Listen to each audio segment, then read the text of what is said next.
Lorry ও টোটোর সংঘর্ষে জখম হলেন ৩ জন। গতকাল গভীর রাতে ঘটনাটি ঘটেছে ফাঁসিদেওয়ার বিধাননগরে ৩১ নম্বর জাতীয় সড়কে।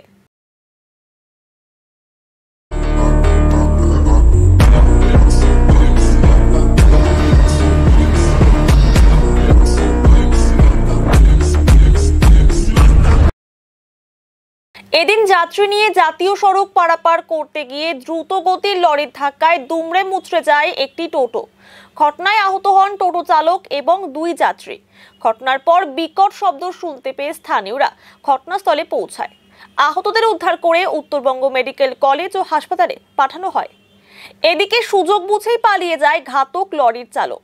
ঘটনার জেরে জাতীয় সড়কে বন্ধ হয়ে যায় যান চলাচল।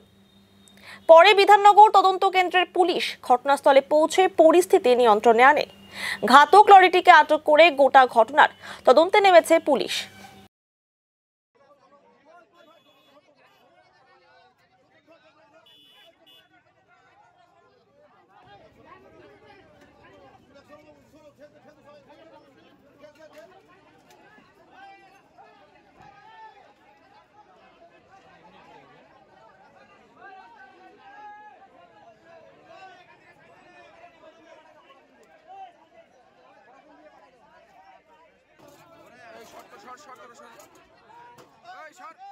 নাই তো নাই পালাই গেছে।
নাই তো নাই পালাই গেছে।